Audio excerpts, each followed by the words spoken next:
দুর্গাপূজার থেকে কালী পুজো কোনো অংশে কম থাকে না, কারণ দুর্গাপুজোতে যেমন মজা হয় ঠিক তেমনই কালী পুজোতেও মজা হয়। আর বাইরেটা দেখো আমাদের কত সুন্দর করে সাজিয়েছে, আর আমিও রেডি হয়ে গেছি ঘোরার উদ্দেশ্যে, কারণ এখনো আমাদের টোটো আসেনি, তার জন্য একটু বাইরেটা বেশ সুন্দর করে আমরা দেখছিলাম। আর বাইরেটা পুরোই ঝকমক করে সাজিয়েছে, কারণ আমাদের পাড়ায় আজকে কালী পুজো হবে তার জন্য। আর বলতে বলতে আমাদের টোটো চলেই এসেছে, আর আমরা টোটোতে করে ঘুরতে বেরিয়েও পড়েছি। আর এখন দেখো বাবাই একটু, যেহেতু ঠান্ডা পড়েছে, বাবাইকে একটু মোটা সোয়েটার পরে দেইনি, কারণ বাবাইয়ের প্রচুর গরম লাগে, এর জন্য একটা ফুল হাইনিক পরিয়ে দিয়েছি আর হাফ প্যান্ট পরিয়ে দিয়েছি, কারণ ওর প্রচুর গরম, ফুল প্যান্ট পরলে একদম থাকতে পারে। তারপর দেখো একটা ঠাকুর দেখা আমাদের হয়ে গেল, আর ঠাকুরের মুখখানা বেশ সুন্দর ছিল। তারপর আমার বরের বন্ধুর বাড়িতে চলে আসলাম পুজো দেখতে।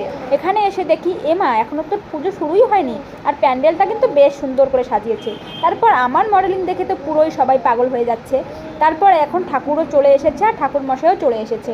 এখন মালা পরিয়ে দেওয়া হচ্ছে আর পুজো শুরু করে দেওয়া হবে। তো আমি তো পুজো দেখতে পারবো না, কারণ রাত যে হয়েছে অনেক, কারণ আমাকে আবার যেতে হবে আমাদের বাপের বাড়ি। এটাই ছিল আমাদের লাস্ট প্যান্ডেল দেখানোর আজকের জন্য।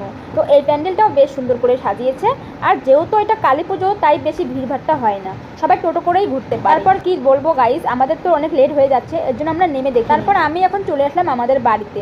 তো বাড়ির পাশেই একটা পুজো হয়, আমি সেই পুজোটা দেখে সোজা বাড়িতে চলে গেলাম, কারণ বাড়িতে আজকে আমার কোনো নিয়ম পালন করতে হয়, তার জন্য সোজা বাড়িতে গিয়ে আমাদের যে পূর্বপুরুষ মারা যায় তাদেরকে আমরা দিই বাতি। তোমরা কারা কারা দাও অবশ্যই কমেন্ট করে জানিও। তো দেই, কারণ এই একটা দিনই আমরা পাই যে যারা মারা যায় তাদের কাছে কিছু পৌঁছে দেওয়া। আমার দাদু দিদা ফোন করেছিল যে তাড়াতাড়ি তুই চলে আয়, তাই আমি চটপট করে ওখানে একটু বেরিয়ে চলে আসলাম বাড়িতে। আর বাড়িতে এসেই প্রথমে আমার কাজ শেষ করে দিয়ে আমি বসলাম খেতে। আর জানোই তো আজকে কত কিছু রান্না হয়েছে আমাদের বাড়িতে। এখন এগুলো কে কে খেয়েছো বা কে কে খাও অবশ্যই জানিও। চলো ততক্ষণে আমি খেয়ে নিই, আর তোমরা আমার ভিডিওটা ভালো করে দেখো, আর লাইক কমেন্ট শেয়ার অবশ্যই করে দিও। আজকের মতো টাটা, দেখা হচ্ছে নেক্সট ভিডিওতে।